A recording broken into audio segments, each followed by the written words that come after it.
na época da ditadura militar. E a escolha do Chico veio pelo fato dele ter sido o compositor com o maior número de músicas censuradas da época da ditadura. E essas 4 músicas, pelo fato delas terem sido hinos daquela época, mostrarem bastante o momento em que foram criadas. Esse trabalho vai abranger um panorama histórico, formas de protesto contra a ditadura, movimentos culturais de resistência, a música como forma de protesto, Chico Buarque, a pessoa e o artista, a análise das músicas e a conclusão. Aqui a gente pode ver na imagem, já tem uma das músicas que será analisada como uma frente de forma de protesto, como uma frente de uma passeata. Então, para vocês verem a importância da música dele naquele contexto. Bom, eu vou começar com um panorama histórico bem breve, porque não tem muito tempo de apresentação, então é bem por cima mesmo. Então, tem mais aprofundado na parte escrita, então quem quiser pode ler. Começamos em 61 com a renúncia do presidente Jânio Quadros e entre o seu vice João Goulart, ou conhecido como Jango, que vem com uma política mais de esquerda, começa a abrir espaço para os movimentos estudantis, movimentos sindicalistas, enfim, para movimentos, em geral, o que não agrada uma parcela da sociedade. Por conta disso, é dado um golpe no dia 1º de abril de 64, onde as Forças Armadas vão em direção ao Rio de Janeiro, que era onde estava o Jango, e acabam depondo. E instalada a ditadura, vem o Castelo Branco, que é o primeiro presidente da ditadura, considerado mais linha leve, né? Só que em 67 seu avião cai, dizem as más línguas que por conta da sabotagem da linha mais dura do exército, e entra o Costa e Silva. Bom, com a entrada do Costa e Silva, esse foi o período que a ditadura começa a ficar mais tensa, porque em 68 é instaurado o AI-5. O AI-5 foi o ápice da supressão dos direitos civis, e foi aí também que começou a luta armada da resistência à ditadura. Em 69, o Costa e Silva sai para programas de saúde e entra o Médici. Esse foi considerado, e é considerado até hoje, o presidente mais linha dura de toda a ditadura, porque em seu governo houve muita censura, repressão, torturas, então foi um governo assim, mais duro da ditadura. Só que em 74 acaba seu governo e entra o Geisel. O Geisel já começou uma abertura política, ele já começa a afrouxar a ditadura militar. A gente pode ver o Lula liderando o movimento sindical, que a gente pode ver que os movimentos começavam a ganhar mais espaço do que estavam tendo, então a coisa começou a ficar mais leve.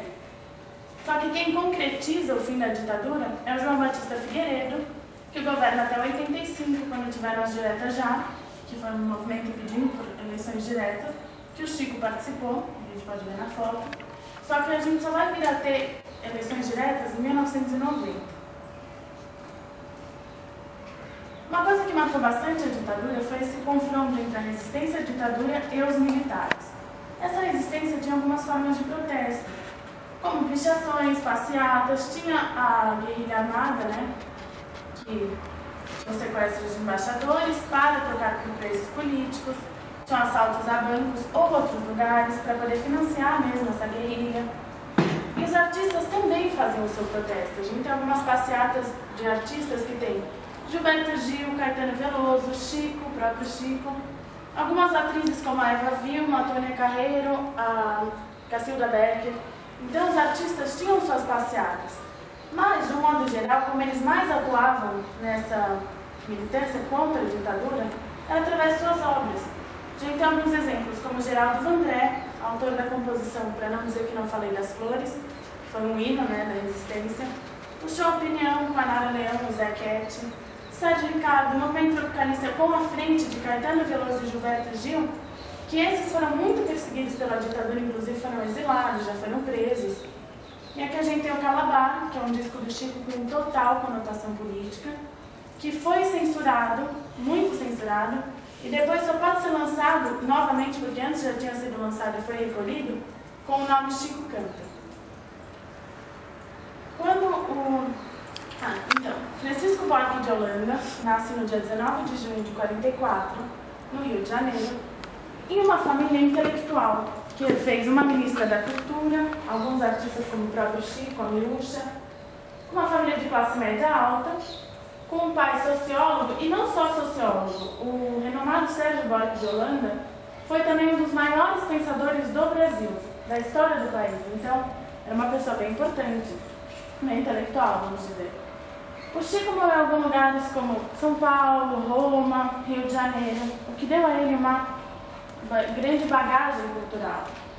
Só que, ao mesmo tempo, ele participa de projetos sociais, projetos de caridade, o que, como ele mesmo disse, fez com que ele não ficasse tão alienado.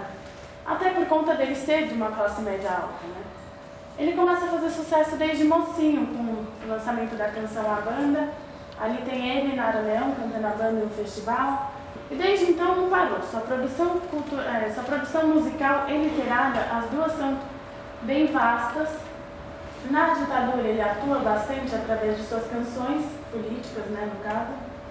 Tanto que ele teve até que inventar, ele foi bastante perseguido pela censura, porque ele teve que inventar, com isso ele teve até que inventar um pseudônimo, que foi o Julinho da Adelaide, porque chegou um ponto que só da música ser assinada por Chico Buarque já era censurada. Então ele lançou algumas músicas com o Julinho da Adelaide, que durou algum tempo e depois não deu mais certo. E ele até se autoexilou, né, na Itália, autoexilou entre aspas, porque ele disse que foi uma viagem de férias na Itália por um ano. Quando o Chico fez 50 anos, foi lançada uma coletânea comemorativa que abrangia alguns aspectos de sua obra, como o amante, o trovador, o malandro, o cronista e o político, principal foco desse trabalho. Então, façamos agora a análise de 4 músicas, escolhidas pelo fato delas se tratarem em um momento que foram criadas e por terem sido hinos da ditadura. Então, vamos começar. A primeira música a ser analisada é Roda Viva, escrita em 1967 e gravada no álbum Chico Buarque de Holanda, volume 3, pela gravadora RGE, em 1968.